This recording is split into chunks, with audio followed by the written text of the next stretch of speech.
और मुख्यमंत्री योगी आदित्यनाथ हरियाणा के दौरे पे हैं। इस वक्त सभा को संबोधित कर रहे हैं। क्या कुछ कह रहे हैं, उन्हें सुनते हैं। 500 वर्षों का इंतजार समाप्त हुआ। 22 जनवरी 2024 को प्रधानमंत्री मोदी जी के कर कमलों से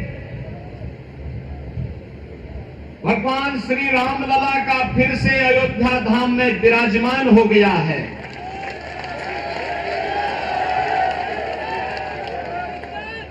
पूरा देश और पूरी दुनिया अभिभूत है, आनंदित है।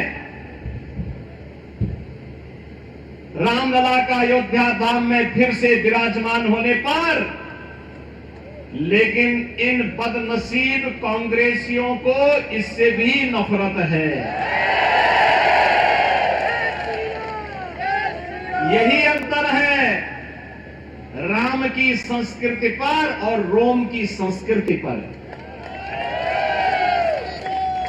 राम की संस्कृति में पला बड़ा हर व्यक्ति राम काज कीन्हे बिनु मोहि कहां विश्राम के संकल्प के साथ 500 वर्षों तक लड़ता रहा, अपने आप को बलिदान करता रहा। लेकिन प्रभु श्री राम की मर्यादा का पालन करते हुए आन मान और शान की रक्षा करने के लिए राम जन्मभूमि मंदिर के लिए निरंतर लड़ता रहा, कार्य करता रहा। और परिणाम हमारे सामने है। परिणाम हमारे सामने है। आज प्रभु राम फिर से विराजमान हो गए अपने पवित्र जन्मभूमि अयोध्या धाम में। बहनों और भाइयों, एक तरफ अयोध्या धाम में प्रभु राम का विराजमान होना, दूसरा रोम की संस्कृति में पले बढ़े वे लोग, वे बदनसीब जो दुर्भाग्य से अपने को एक्सीडेंटल हिंदू कहते हैं, वे कैसे इसको बर्दाश्त कर पाएंगे। वे कहते हैं कि अयोध्या में जब रामलला का मंदिर का उद्घाटन हो रहा था तो वहां पे नाच गाना चल रहा था। अरे जिंदगी भर तो यही तुम्हारा खानदान करता रहा। इसीलिए तो हिंदुओं का अपमान करना, भारत की सनातन संस्कृति को कोसना और भारत के बाहर जाकर के भारत की परंपरा और भारत के संवैधानिक संस्थाओं को कटघरे में खड़ा करके अपने कृत्यों पर और अपनी योग्यता पर स्वयं प्रश्न चिन्ह कांग्रेसी हमेशा लगाते हैं। बहनों और भाइयों, मैं तो आपसे कहने के लिए एक बात कहने के लिए आया हूं। आखिर अयोध्या में 500 वर्षों की इतनी लंबी लड़ाई लड़ने की आवश्यकता क्यों पड़ी? 1526 में जब अयोध्या में रामलला के पवित्र जन्मभूमि पर भगवान रामलला का मंदिर तोड़ करके एक गुलामी का ढांचा खड़ा कर दिया गया था। बहनों और भाइयों, इसकी नौबत ही नहीं आनी चाहिए थी। हम मानते हैं मुगलों ने आक्रमण किया, वे नहीं चाहते थे हिंदू धर्म और संस्कृति का नामो निशान रहे। अंग्रेज नहीं चाहते थे। अंग्रेज भी देश के अंदर लड़ाने भिड़ाने का काम करते थे। वे भी आपकी धर्म और संस्कृति पर गौरव की अनुभूति नहीं कर सकते थे। दुर्भाग्य से आजाद भारत में पहली सरकार इन बदनसीबों के हाथों में ली, जिन्होंने भारत की परंपरा और भारत की संस्कृति को रौंदने के सिवाय भारत को कभी भी गौरव के साथ खड़ा नहीं होने दिया, कभी नहीं खड़ा होने दिया। और इसीलिए आज मैं आप सबसे कहने के लिए आया हूं कि बहनों और भाइयों, 2014 में मोदी जी देश के प्रधानमंत्री बने। 2017 में उत्तर प्रदेश में भारतीय जनता पार्टी की सरकार बनी और उत्तर प्रदेश में डबल इंजन की सरकार जब बनी और डबल स्पीड से चलना प्रारंभ हुई, मात्र 2 वर्ष के अंदर 500 वर्षों की समस्या का समाधान हो गया। यह है डबल इंजन सरकार की ताकत। ये डबल इंजन सरकार की ताकत का एहसास आज पूरा भारत कर रहा है। पूरे भारत के अंदर आज इसका एहसास हो रहा है। लेकिन 140 करोड़ भारतवासी गौरवान्वित हैं, खुश हैं, प्रसन्न हैं, लेकिन कांग्रेस को इससे भी पीड़ा है। और मैं तो इस विधानसभा क्षेत्र के वासियों को, खासतौर पर भवानी खेड़ा और इस गांव खड़क को इस बात के लिए अभिनंदन करूंगा कि इन्होंने कांग्रेस का खाता खोलने ही नहीं दिया, कभी नहीं खोलने दिया। क्योंकि यहां के बहादुर लोग जानते हैं कि लोग जब भी कांग्रेस के लोग आएंगे देश के साथ गद्दारी करेंगे। इन्होंने अपने राजनीतिक स्वार्थ के लिए देश का विभाजन किया, देश के अंदर हिंदू मानविंदों के साथ खिलवाड़ किया, तुष्टीकरण की हदों को पार किया, विकास के नाम पर केवल अपने घर को भरते रहे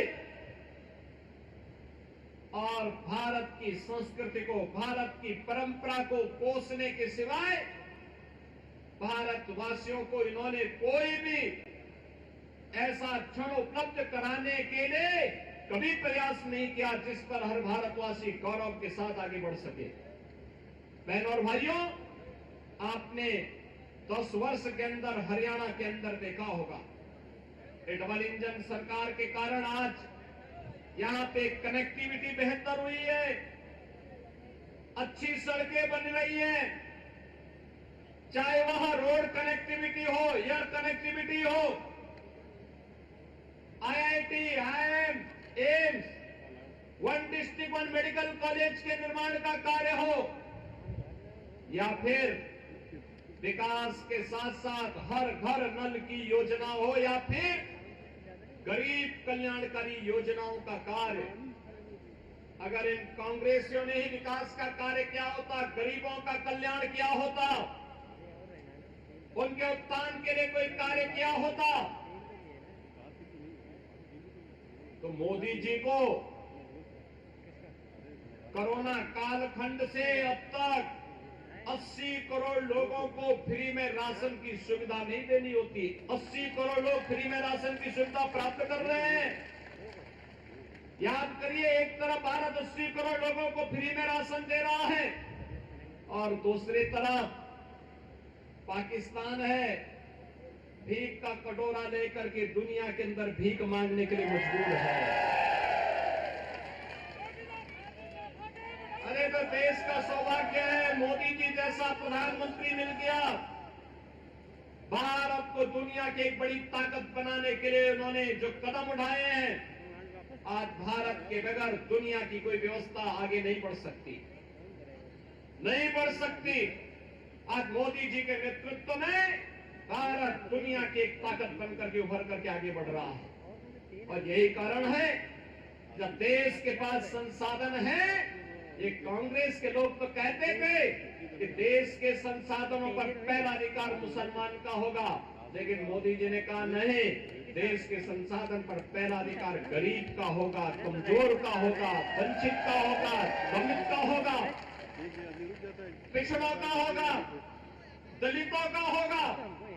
समाज के प्रत्येक तबके को विकास की योजना का लाभ दिया जाएगा और 80 करोड़ लोगों को फ्री में राशन, 60 करोड़ लोगों को 5 लाख रुपए की आयुष्मान भारत की सुविधा, 12 करोड़ किसानों को किसान सम्मान निधि, 12 करोड़ गरीबों के घर में शौचालय, 10 करोड़ गरीबों के घर में उज्ज्वला योजना के कनेक्शन और 4 करोड़ गरीबों के घर बनकर के तैयार हो गए हैं। उन गरीबों को उपलब्ध करवाया है। और कहीं भी मोदी जी ने ये नहीं कहा कि ये मैंने किया, उन्होंने तो कहा कि त्वदीय वस्तु गोविंद तुभ्यमेव समर्पये, जनता जनार्दन आपने मुझे चुन करके भेजा है, ये आपको समर्पित है। ये भाव था। एक तरफ मोदी जी देश को बना रहे हैं, और दूसरी तरफ 60-65 वर्षों तक शासन करने वाली एक कांग्रेस, जब भी इन्हें अवसर मिला इन्होंने देश को लूट करके दुनिया के अंदर उस पैसे को कभी स्विच बैंक में पहुंचाने का काम किया और कभी कहीं और जगह पहुंचाने का काम किया। इनको देश इनकी प्राथमिकता में कभी नहीं रहा। और इसको आप देख सकते हैं बहनों और भाइयों, जब देश में संकट आता है, सबसे बड़ा इस सदी का सबसे बड़ा संकट था कोरोना महामारी। कोरोना महामारी में पूरी दुनिया पस्त हो गई थी। कुछ ही महीनों के अंदर पूरी दुनिया के अंदर महामारी फैल गई थी। और बहनों और भाइयों, कोरोना कालखंड में भारतीय जनता पार्टी का कार्यकर्ता प्रधानमंत्री मोदी जी और श्री जगत प्रकाश नड्डा जी राष्ट्रीय अध्यक्ष जी के आह्वान पर सेवा ही संगठन है संकल्प के साथ कार्य कर रहा था। मोदी जी जगह जगह जाकर के जनता के साथ खड़े होकर के कोरोना से मुक्ति प्रदान करने के लिए उपायों को आगे बढ़ा रहे थे। लेकिन राहुल गांधी कहां थे? कहां थे? थे ही नहीं। सब संकट के समय उन्हें भारत याद नहीं आता है, भारत की 140 करोड़ जनता याद नहीं आती है। संकट के समय तो उन्हें इटली में नानी याद आती है। नानी वे कभी आपके साथ नहीं खड़े हो सकते। बहनों और भाइयों, एक तरफ अयोध्या में राम मंदिर का निर्माण और दूसरी तरफ कश्मीर में धारा 370 को सदैव के लिए दफन कर देना, यह भी तो मोदी जी ने किया। ये 370 का दंश भी तो कांग्रेस ने दिया था। बाबा साहब भीमराव अंबेडकर विरोध करते रहे। उन्होंने कहा था कि धारा 370 संविधान के लिए अच्छा नहीं होगा, देश के लिए अच्छा नहीं होगा। लेकिन रिश्तेदारी निभाने के लिए उस समय कांग्रेस ने धारा 370 संविधान में जोड़ करके कश्मीर को एक अलग स्टेटस दिया। परिणाम क्या था? पूरा देश आतंकवाद की चपेट में आ गया। कांग्रेस ने देश को विकास नहीं दिया, आतंकवाद दिया, उग्रवाद दिया, अराजकता दी, बेईमानी दी, भ्रष्टाचार दिया, अराजकता दी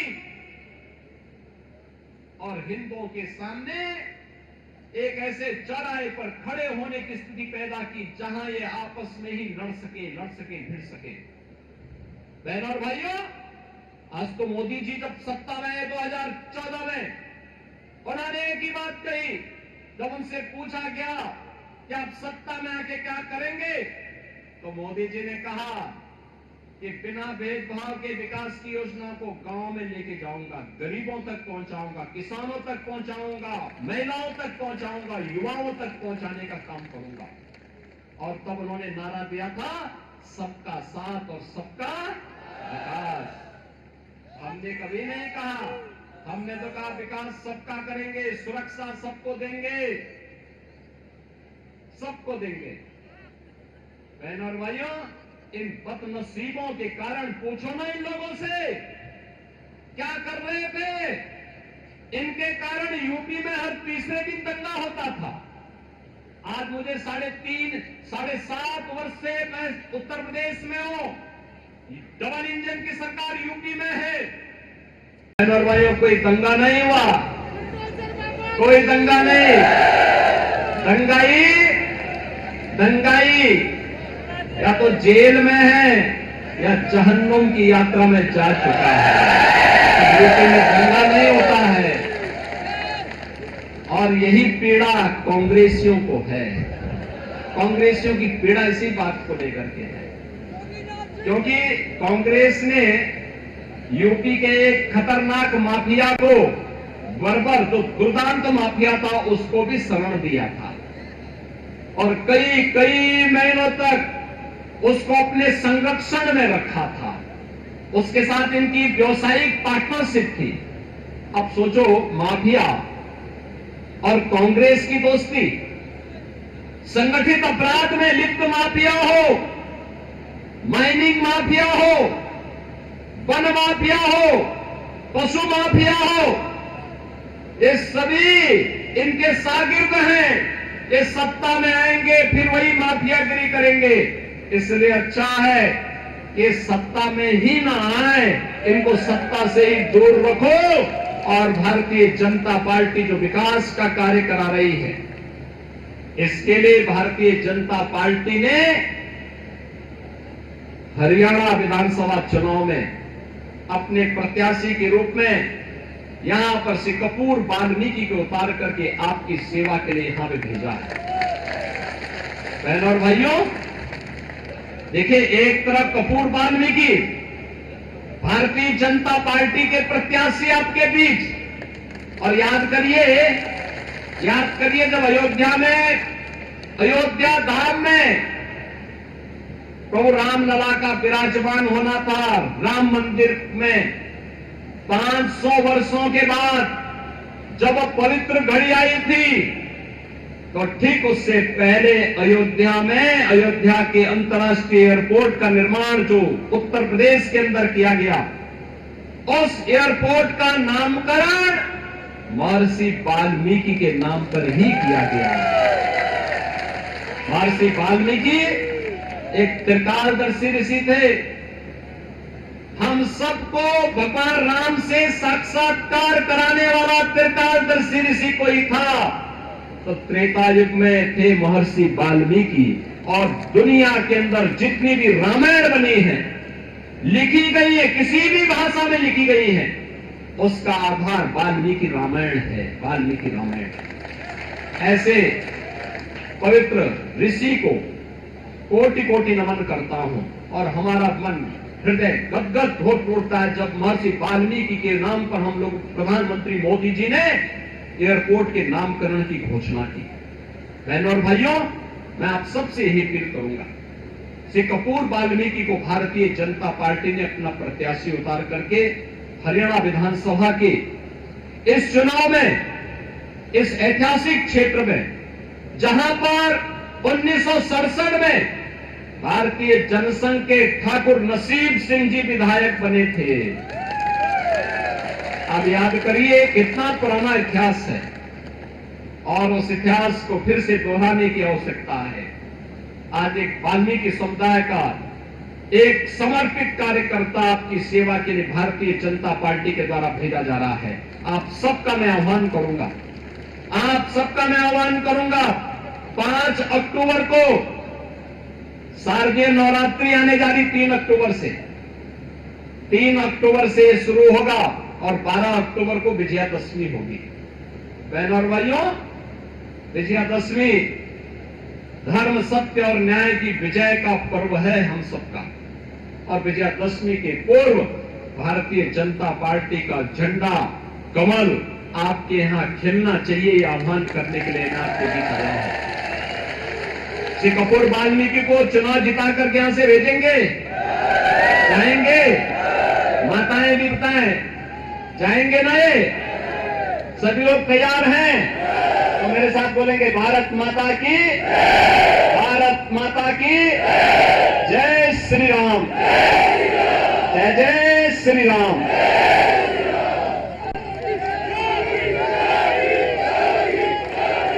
आदित्यनाथ हरियाणा के रण में है और लगातार अलग अलग जगह पे जाके सभाएं कर रहे हैं, सम्मेलन कर रहे हैं, संबोधित कर रहे हैं और मतदाताओं को साधने की कोशिश कि हरियाणा में एक बार फिर जीत की हैट्रिक लगे।